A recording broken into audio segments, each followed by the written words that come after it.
Yang jimbo sudan mingmi jang doner monum jimbo ngam jabda. Bakar dar ngam zanto shirma do tomba tije jan la ki jam tsar na charo tsengi jangam. Jawar tiji shanlo yelar man jime panso jang la soran. The profound Dharma is rarely met in eons. Now that I see, hear, and uphold it, may I grasp the Tathagata's meaning. In order to liberate all sentient beings, let us all give rise to the unsurpassed bodhicitta. Next, we will continue our discussion of the Udāna Sūtra. As for the Udāna Sūtra, it consists of 4 scrolls and 33 chapters in total. Currently, we are indeed delving into the concluding and final passages of the 4th chapter. Indeed, there are not too many remaining sections left for us to cover today as we progress through this chapter. There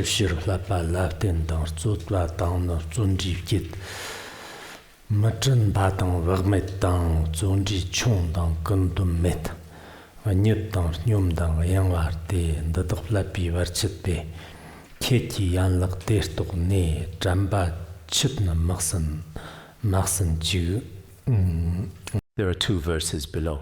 For the sake of tranquility, rely on the training, diligently arouse effort and vigor. Forgetfulness and negligence, laziness and lack of discipline, sleepiness and indolence, along with distraction and various other such pervasive obstacles. You should diligently recognize these impeding factors and not let your precious mindfulness be carelessly wasted. There are just these few verses.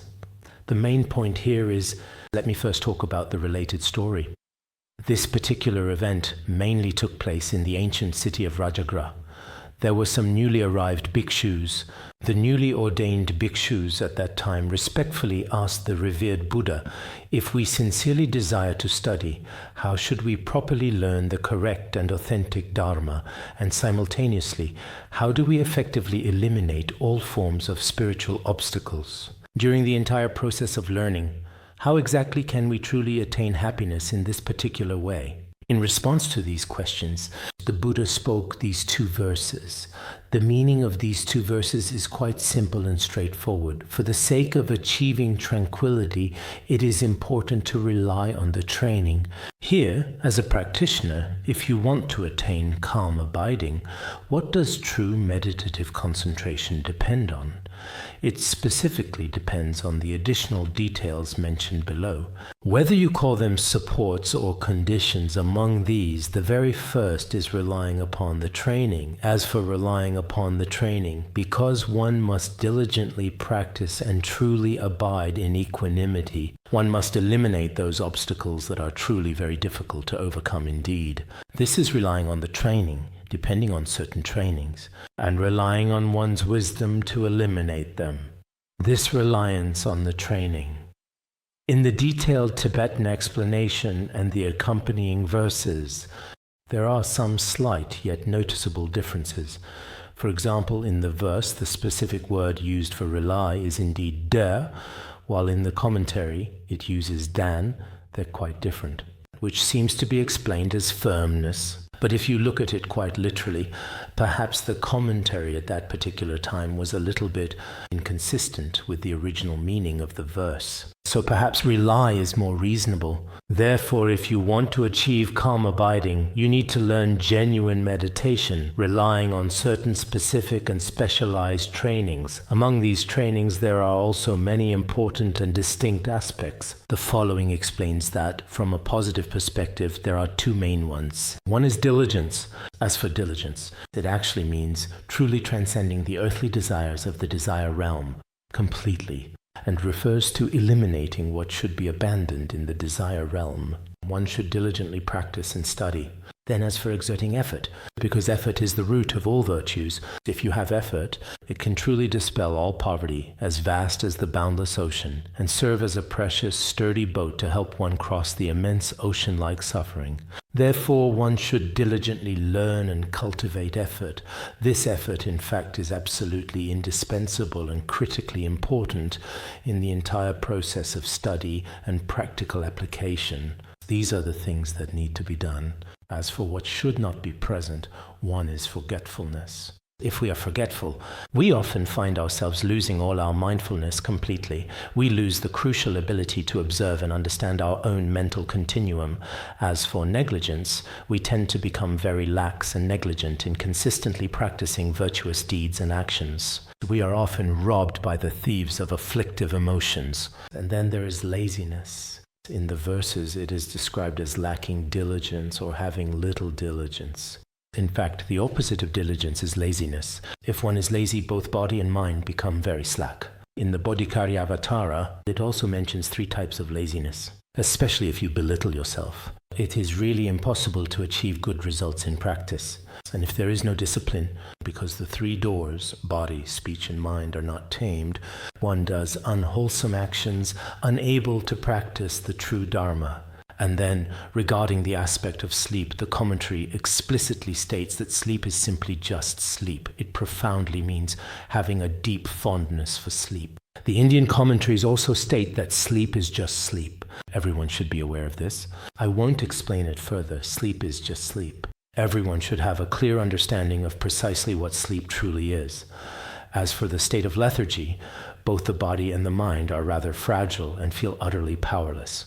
And then regarding distraction, it means not applying effort, not practicing, not engaging in yoga, and so on. There are many such things that act as obstacles to meditation. These are obstacles in the aspects of discipline, concentration, and wisdom. Practitioners, you know these factors. You all should be aware of these factors. Whether they are the conditions for practice or the branches of practice, these should be understood.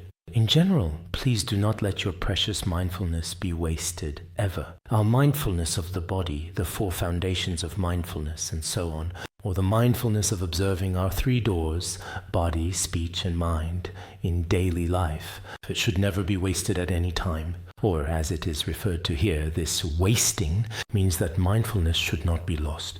If we truly lose our mindfulness, then it is impossible to have good practice. Therefore, for ourselves, it is also stated in our commentaries that it is better to give up one's life in order to truly protect one's mindfulness and the sacred true Dharma. For example, in the Sutra of Golden Light, it is indeed also said that it is better to give up one's body and life than to commit evil, and one should never abandon the precious Dharma. It says that it is better to give up one's body and life, but never to abandon mindfulness. Even if it means giving up one's body and life, we must not give up the wish-fulfilling jewel of the true Dharma. This wish-fulfilling jewel of the true Dharma is extremely important and profoundly significant in our modern world. Especially, how should I put it, many truly great masters of the past have consistently said, whether it is our deep meditation or our diligent study and contemplation, amongst all of these practices, in fact, sleep and laziness are undeniably the most significant factors that are likely to rob us of our dedicated practice. This is truly frightening. It seems that this was also mentioned in the Vinaya in the past. There was someone, though I don't remember very clearly, named Upagupta. Once upon a time, one of his disciples, who was basically what we would accurately call a second-generation rich individual, became a Buddhist monk. But after ordaining, he never really practiced his spiritual disciplines diligently. He spent all his precious time sleeping throughout the entire day. One time, Upagupta took a dangerous and venomous snake in front of him, caught a poisonous snake, then held it firmly by the tail with its head facing directly downward, and brought it right in front of that truly lazy practitioner. The lazy practitioner was very much frightened by this sight. At that moment, the Venerable said, "Actually, this poisonous snake is not the most terrifying thing. At most, it can only harm your body in this life.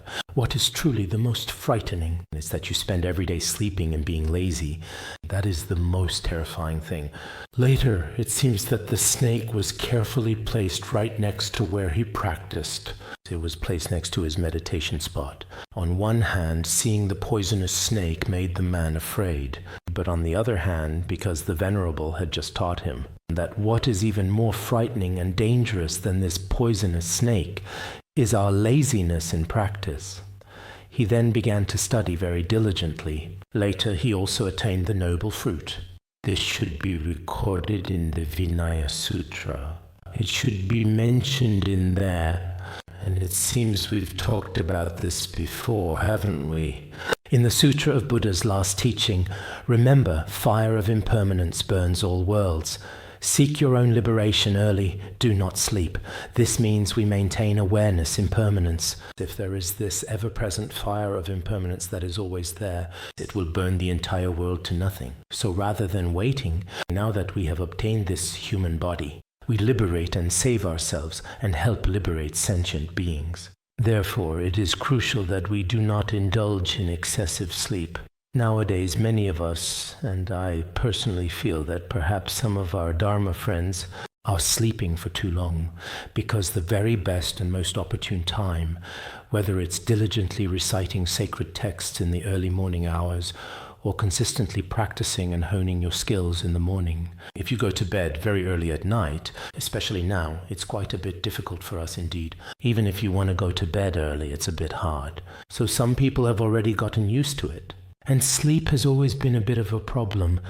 The other day when I gave a Dharma talk to some of our volunteers here, there was someone here with us. I planned to talk about 7 points, but at the first point they yawned once. The next point, they yawned again. Later, when I got to the 6th point, I couldn't continue speaking. I had more point, but I said, let's stop here. Otherwise, sometimes others might actually get a little bit sleepy. Some of our wonderful volunteers here may already be quite used to going to bed early, you see, and at this time they just can't hold on anymore. This is just a kind of habit that everyone has. So, in my humble opinion, of course, things like distractions such as restlessness and also a sense of laziness are all very important issues for us. But if we get used to sleeping for too long, it might waste a lot of our time. Didn't Sakya Pandita also say this? He said that a human life is very short. And in this short life, much of it is spent sleeping, spent entirely in deep sleep. And then for the other half, there's also greed, anger, and many trivial matters. So if we truly want to practice, in reality, if I live, say, to 70 years old, basically, if every single day I sleep for a certain amount of time, at least about a third of it is spent sleeping. For example, if I live to 60, maybe 20 years are spent sleeping. The actual time a person spends living is not much. Out of the 24 hours in a day, if, for example, we sleep a full 8 hours each and every day, then if a person lives to 60, you will have slept for 20 years. If you calculate the time this way, everyone knows there are 24 hours in a day. Out of those 24 hours, if you consistently sleep 8 hours every day, 3 times 7 is 21, so it's about right. This particular kind of calculation is also very clear and straightforward. So here, I personally think everyone probably still needs to, especially since people's habits can indeed be really quite different, you know. For some people, of course, sleep has become a great luxury these days. It seems that among both men and women, many people have trouble falling asleep. They especially envy those who can sleep well, because they can't sleep well day or night. They have trouble sleeping, and their bodies don't adjust well as a result. This is a common phenomenon nowadays. This kind of situation is quite widespread. But if that's not the case, there is still a certain amount of time for study, contemplation, and practice, which is very important. Next, I will now talk about the following important points. The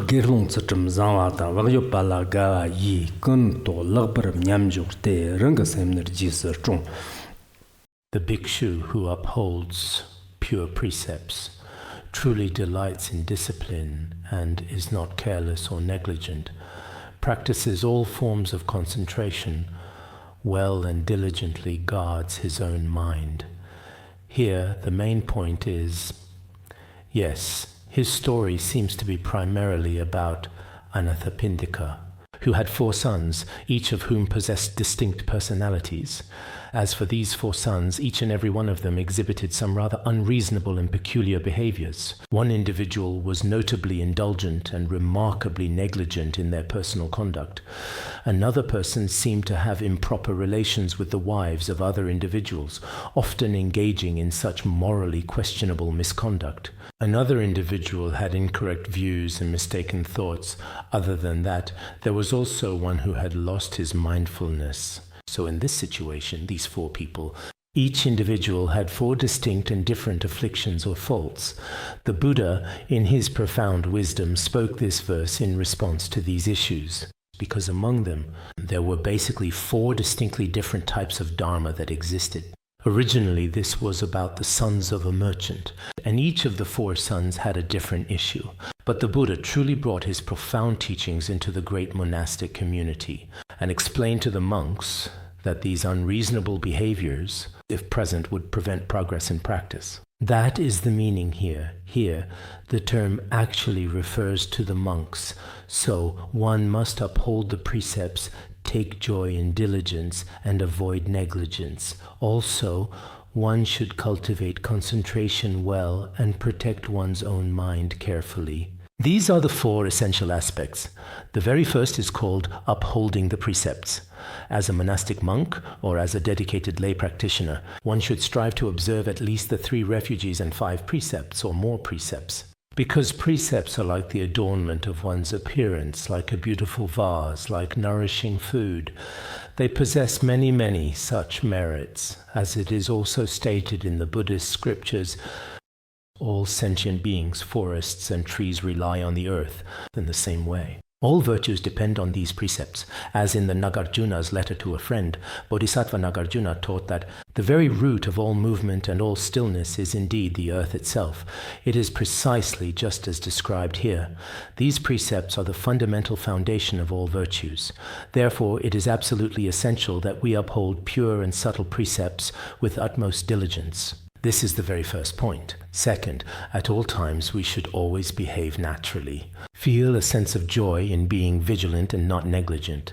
At first, due to some karmic habits from past lives, we might be a bit unruly or undisciplined. But by relying on an excellent environment and relying on good spiritual teachers, we can control and supervise our own behavior. Our conduct becomes proper. We come to enjoy vigilance and carefulness. Many people may rely on their environment for this. The environment is very important. If the environment is not good, many people will become careless. Especially nowadays for us, some people, when they encounter even a small issue, their behavior changes immediately. Truly, sometimes we see that some practitioners during the Cultural Revolution 26 years before the true reopening of religious freedom, 26 years, those 26 years, many great monks and accomplished practitioners, their conduct and discipline unharmed, but they actually made quite great progress at that time. This is truly difficult to achieve. But now it seems that for us here, if we just change places or even environments a little bit, we can't even manage ourselves. Some immediately break their precepts, some break their discipline, and some even have their views damaged. This is truly a sad situation. Therefore, logically, uphold pure precepts. Enjoy vigilance, not negligence. Thirdly, one should be skilled in practice. What kind of practice is this? It is the practice of meditative concentration, as explained in the commentaries regarding meditative concentration. It refers to having renunciation or not being harmed by negative thoughts and feelings. Being harmed by these negative states of mind. This meditative concentration may not be meditation free from extremes and worldly concerns. A truly meditation is actually keeping one's mind continuously engaged in wholesome dharma, never leaving it behind. This is the state we're talking about. This is called practicing meditative concentration. Because its meaning varies, to uphold things equally is also called meditative concentration. When the mind is in a state of equanimity, not scattered, or when it abides in a state where it does not create negative karma, then one guards one's own mind, constantly relying on mindfulness to protect it at all times. Because it is stated in the Buddhist scriptures that mindfulness is a gatekeeper. It's just like a security guard at the gate. A gatekeeper is always observing inside, watching to see if any thieves or robbers have entered. He is truly always watching very attentively indeed. In the same way, our right mindfulness and right awareness, we must constantly be diligently checking our own mind to carefully see whether it is truly under control or not at all times. With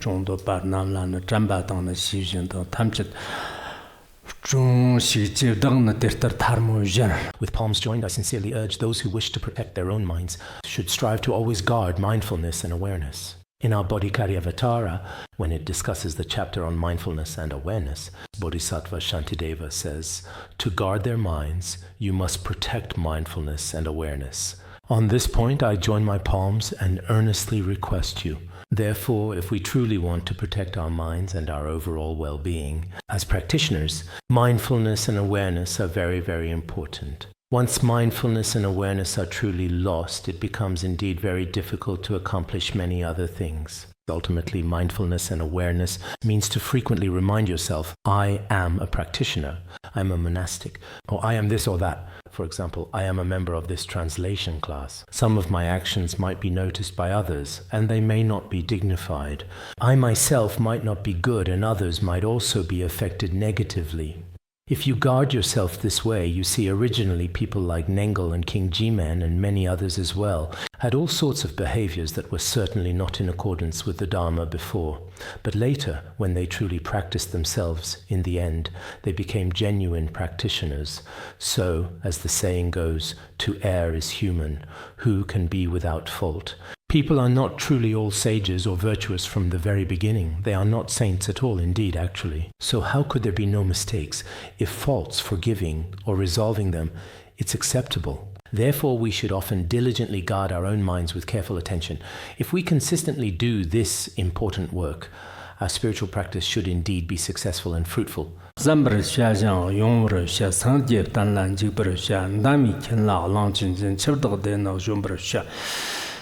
This is often recited during our posada ceremonies. It's something we often recite as well.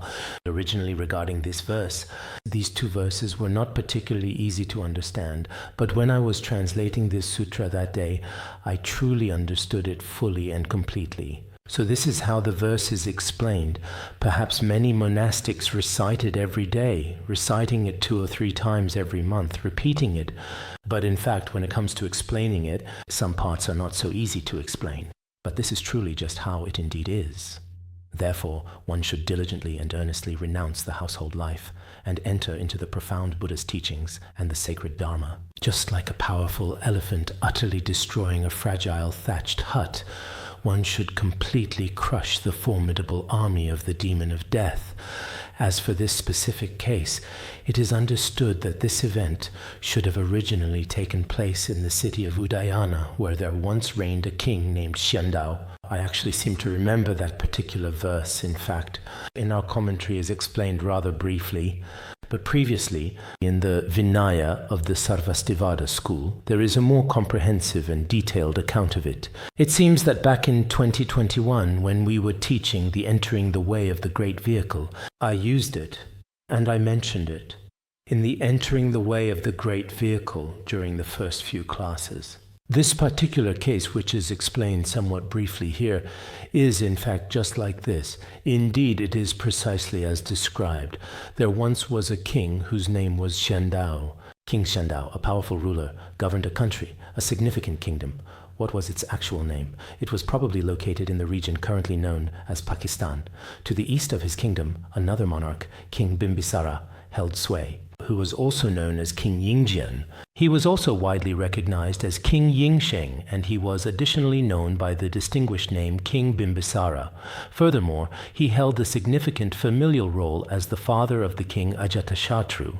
Wasn't it true that in the very end he was tragically imprisoned and ultimately starved to death there because of his past karmic actions? At that time, King Bimbisara received from King Xiandao a very precious piece of armor worth tens of billions. In the past, when countries went to war, kings would exchange such things with each other. Even now, different countries buy drones, artillery shells, and things like that. So at that time, it was given to King Bimbisara. He was given a very fine piece of armor like this. But that day, he seemed a bit downcast. Since he felt down, his minister said, "Today you have received such a truly generous gift, so why aren't you feeling happy?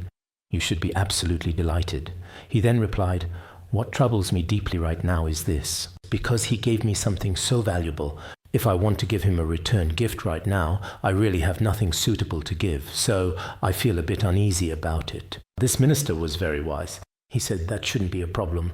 Our country has Shakyamuni Buddha. Shakyamuni Buddha is the teacher of gods and humans in the 3 realms, incomparable. But the king said, Shakyamuni Buddha can't help. I wouldn't give Shakyamuni Buddha as a gift to him either. So there was nothing we could do. The minister said the best thing is paint Shakyamuni Buddha. If you use this as a return gift, he is majestic. Maybe it would be beneficial for that king as well. And then he said, if that's the case, I should first seek Shakyamuni Buddha's wishes and thoughts. Otherwise, I couldn't give it directly like this. So at that time, he went to, because King Bimbisara and Shakyamuni Buddha had a close teacher-disciple relationship. Even when he was on his deathbed, Shakyamuni Buddha, through miraculous powers, entered his prison cell to actually teach him the Dharma. So, at that time, he then went to respectfully see Shakyamuni Buddha. Actually, back in the time of the Buddha, if you had good connections, you could just go right in. It's still like that nowadays. Whether it's leaders or people who are close to someone truly important, they often have opportunities to meet other very special people. Back then, when the king Bimbisara went to personally see the enlightened Shakyamuni Buddha, he explained the whole situation. That country has given me a lot of good things, but I don't have much to give in return. So if I could have a portrait of you, there weren't any cameras back then, let alone video cameras. When he asked this, Shakyamuni Buddha not only agreed, but said it was fine. He said, just make it exactly as it is. At that time, they probably invited a calligrapher or painter to paint the dignified appearance of Shakyamuni Buddha. After the painting was finished, the Buddha said that, by the way, the portrait is equivalent to our photos or thankas. Buddha said, on the top of this portrait, you can place these two additional verses here. That is to say, as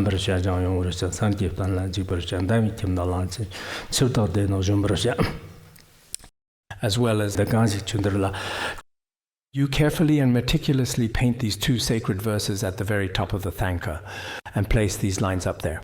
Below, I take refuge in Buddha, supreme two-legged being. I take refuge in Dharma, supreme free from desire. I take refuge in Sangha, supreme assembly.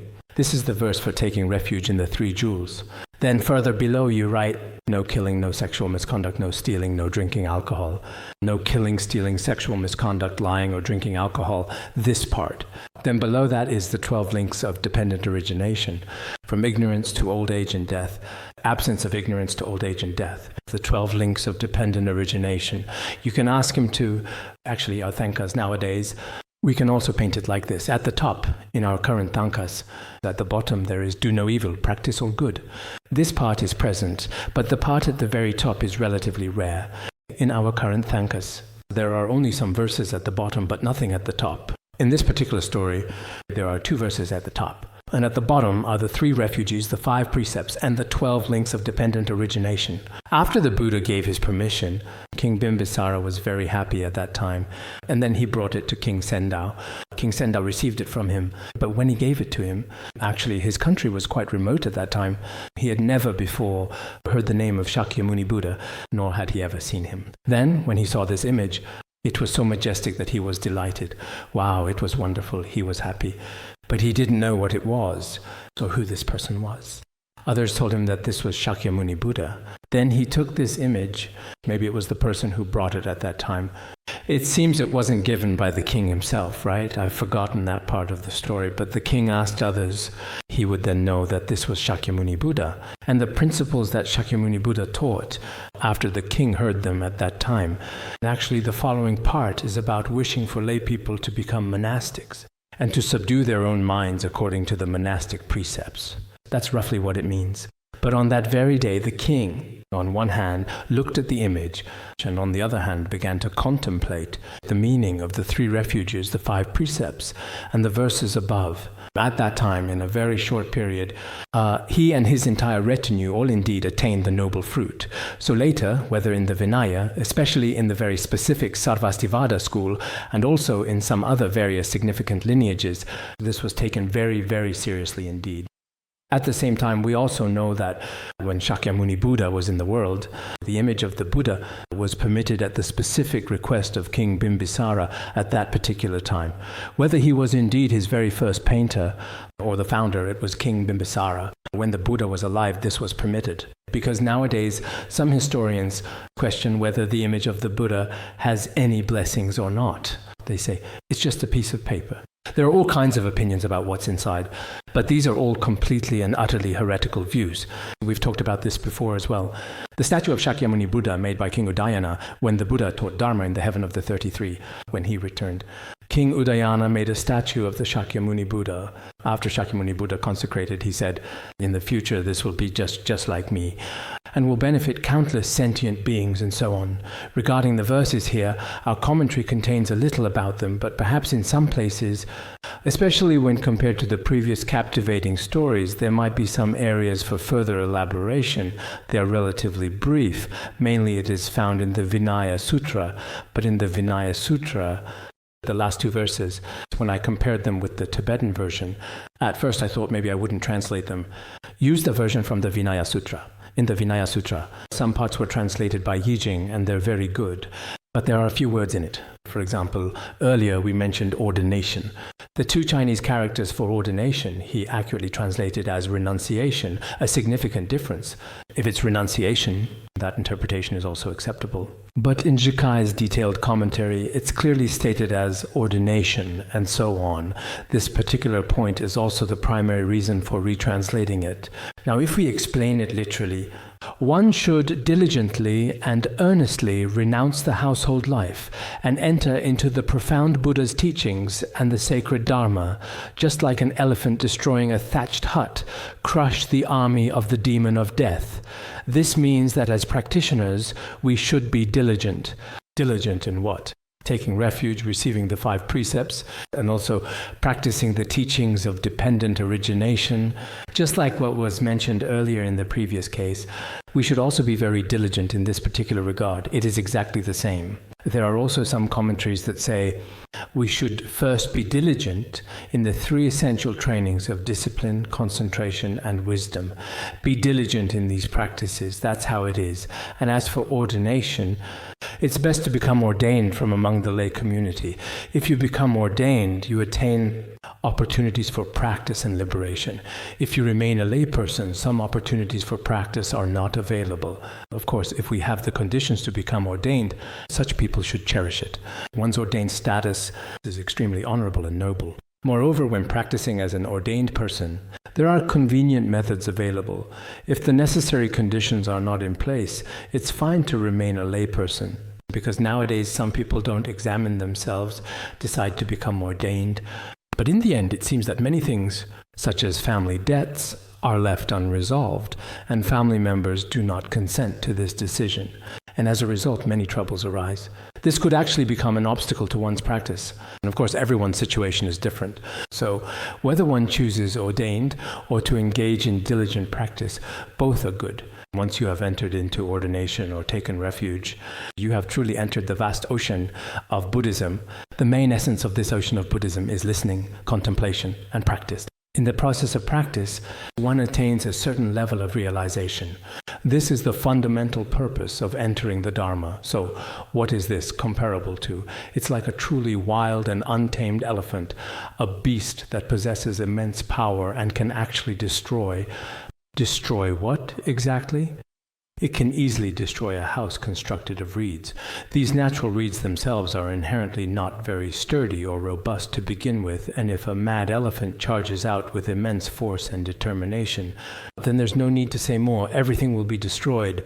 In the same way, after we become ordained, if we practice diligently, then just as we discussed earlier, the demon of death, including the demon king of the heavens, all of these demon kings will be completely destroyed without exception. Because one has a truly excellent opportunity to practice.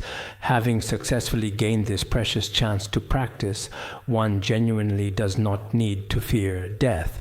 Here, the primary analogy that is consistently used is that of a powerful mad elephant. In some ancient scriptures, a compelling story also took place during that particular time. Some individuals successfully captured this mad elephant, and after its capture, they offered it to the king Prasenajit as a gift. However, this mad elephant had a very violent temperament and was extremely savage. It had also tragically killed many, many innocent people.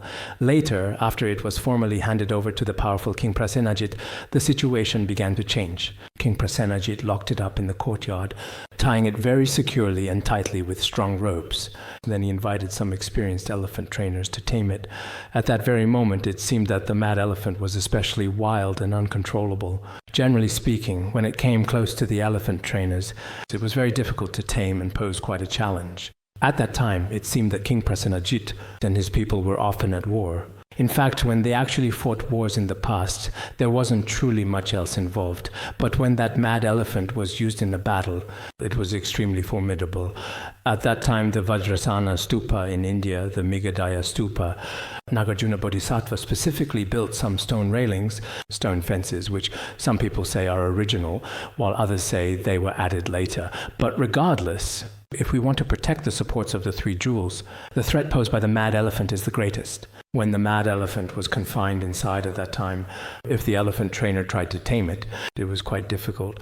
Later, when war broke out, just like the case we discussed yesterday when it distinctly heard the sudden and jarring sounds of war horns and others similar, the mad elephant's anger was provoked, and it violently kicked down all the sturdy enclosures it was tightly confined within, and it even forcefully broke all the strong ropes that held it as well.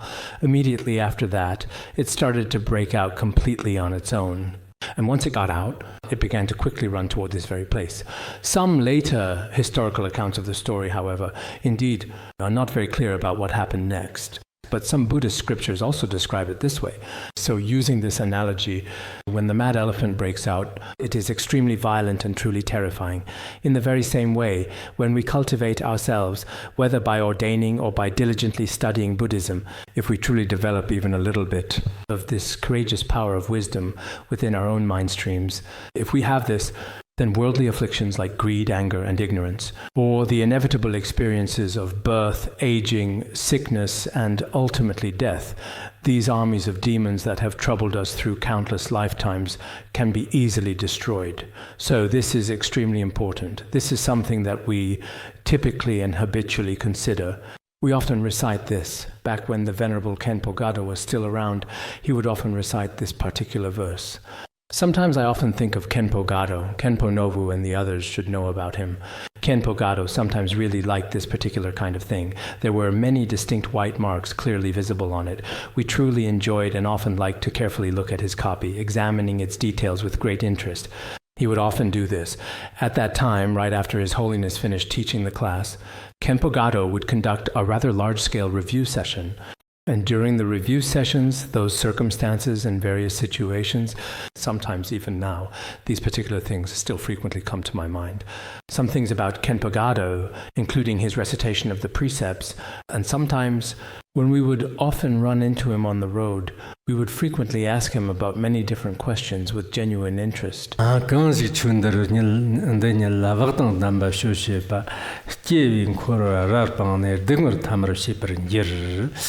Through this taming dharma, those who practice with care will skillfully and effectively cut through the cycle of birth and death, and ultimately reach the cessation of suffering.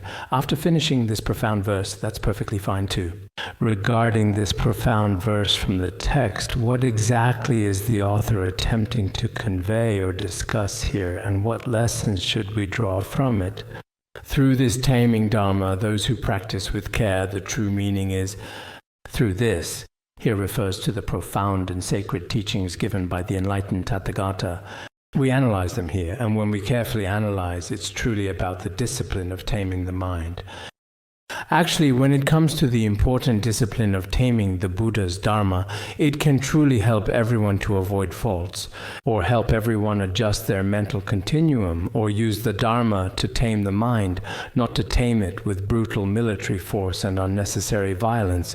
Nowadays, even in some modern educational schools, it's disappointing to see that when disciplining students, they use whips or start beating them in various ways to forcefully make students obedient. But the Buddha's method is not like this. It is a completely harmless and entirely non-aggressive approach. So it is certainly not about destroying anything with conventional weapons, nor is it about utilizing any other forceful or coercive means, including through extensive debate or through some form of intense torment. The Buddha's profound teaching, in fact, is entirely an education of the highest level for the comprehensive mind, to adjust one's own mind.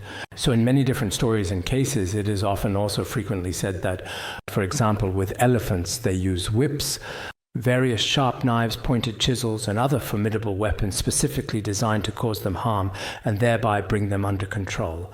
And when we want to subdue enemies, we also use all sorts of methods. If we want to subdue criminals, we lock them up in prison, burn them with fire, or soak them in water, using all kinds of extremely terrifying and brutal punishments to severely punish them. There are indeed many such cases throughout human history documented. But the Buddha's profound teachings are not like this, except for what is specifically described in Vajrayana, where one truly transfers someone's very soul to a pure Buddha land.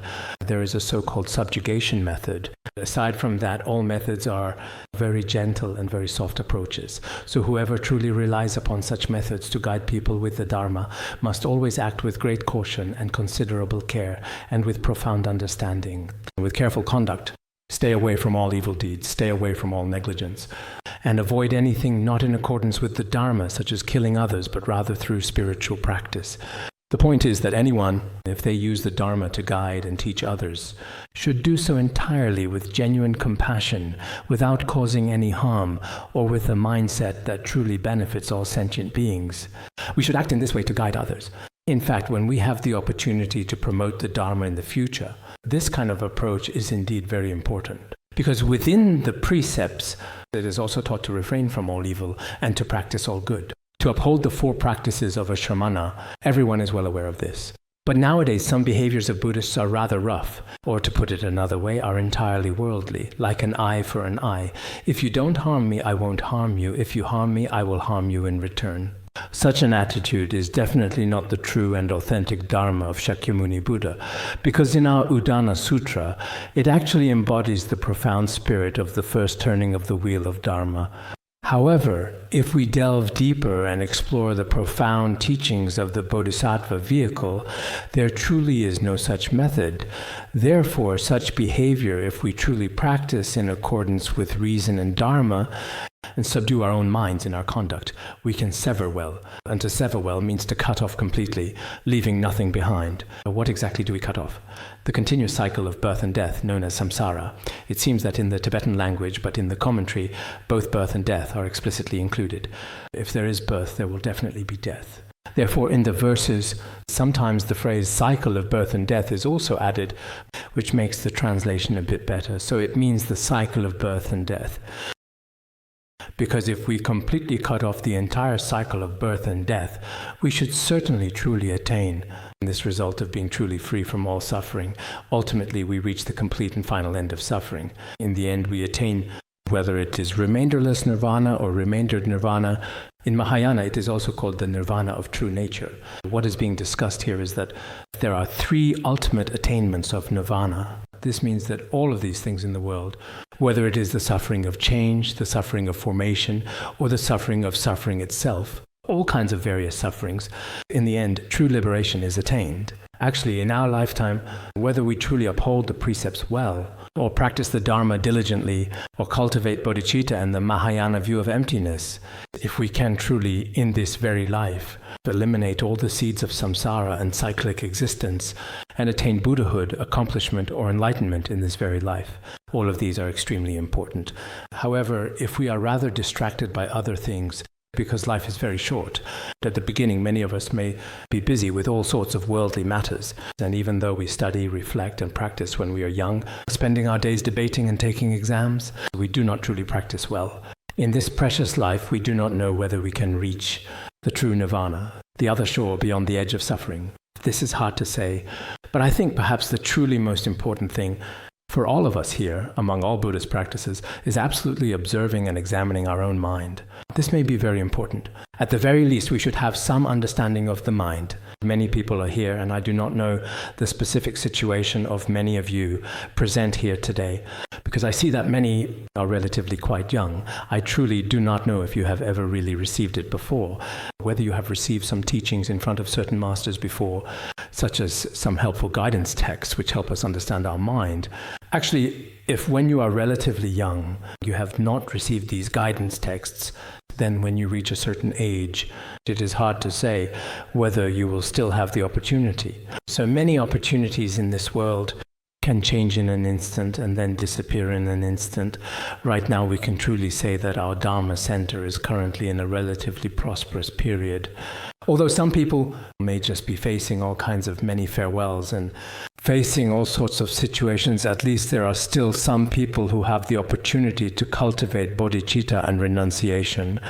In particular, some may have also received empowerments from various masters. They themselves have also been fortunate enough to receive them. They have been able to observe the true nature of their own mind. So in my personal opinion, among all the attainments one can have, to have even a slight understanding of one's own mind's nature is perhaps indeed, among all our attainments through our practice, the most supreme and the most meaningful. Of course, this is not so easy, and it is not something that everyone can achieve. Even if you receive a guiding text, not everyone will necessarily truly recognize the true nature of their own mind. In these aspects, I truly think that many people should really pay more attention to this important aspect in the future as well. When we came to the academy, people during tea breaks and after meals would chat saying, "This Dharma is very important. I didn't receive this lineage. This Dharma is very important. How wonderful it would be to receive a guiding instruction from a master." Especially regarding mind nature, Dzogchen, Vajrayana teachings, people were still very confident. But nowadays, for many people, especially those living in big cities, it may not be easy anymore. However, teachings of exoteric tradition are relatively easier to access. So now, when it is relatively easy for us to obtain them, everyone should try every possible way to make sure you don't fall behind. Because when it comes to studying on your own, there is nothing unreasonable about it nowadays, and it is also permissible. You can also create such favorable conditions yourself. So for some people, although they are affected by the external environment to some extent, and there are some changes, their own practice has never been influenced at all. The other day when we were talking, we mentioned that this year, whether it's lamas or nuns, they have to move to different residences, and there have been new changes in many aspects. There is a Dharma center that has moved several times. Sometimes it was inconvenient, and sometimes there were other issues. But later when I learned about it, they told me that throughout the entire process of moving, their daily 4 sessions of practice, each session lasts about 2 hours. These 4 sessions of practice have never been affected. Even when it was really inconvenient during the day, they would sit for 2 sessions at night. They still worked very hard. So because of some personal changes, some people encounter adverse conditions. Then immediately their actions and overall behavior will change. This particular situation is a bit difficult to manage. We are definitely living in this world where there are many kinds of variables. However, in this process, we truly still cannot give up the Dharma that we have chosen for ourselves. And this is a principle for everyone. Whether we are just distracted, happy, or indeed suffering, all kinds of various different and numerous external conditions will arise. But at such times, our main focus should not change. This is important. I have seen some people, the external circumstances are not significant. They themselves may hope to encounter external conditions. Then they have an excuse to promptly abandon study, contemplation, and practice. If we seriously, deeply think about it, those great masters and accomplished practitioners in special times in the past, and truly outstanding practitioners, the perilous situations they faced back then were indeed truly terrifying. If they were even discovered, their very lives would be in grave danger. Yet they were still able to persevere, and not just for a day or two, or a year or two, but for many years, even decades. They still remained unchanged, just like the nature of gold never changes. Their own personal practice was never truly affected by external circumstances. So I think this particular chapter is mainly about the chapter on vigilance. As monastics, as practitioners, we really need to pay attention to certain things. And it's not just us Buddhists, even worldly people. If they do not pay careful attention to their words and actions, they will ultimately fall into such a deep abyss. At that time, regret will be too late, and it will be extremely painful. But there will be nothing that can be done. So for anyone, they should make preparations in all aspects while they still have freedom and autonomy. Make preparations in all aspects. Knowing these fundamental principles is very useful. So during our entire process of study, everyone is very diligent and dedicated, as we should always be. In this significant way, our lives will truly be meaningful. That concludes chapter 4. I had planned to cover a few more verses, but we'll stop here for today. Udāna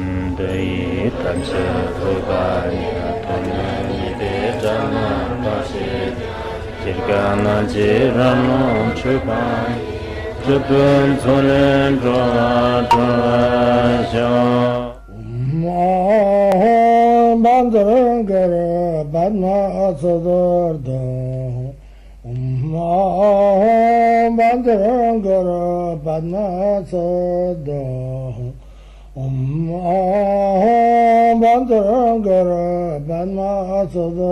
L19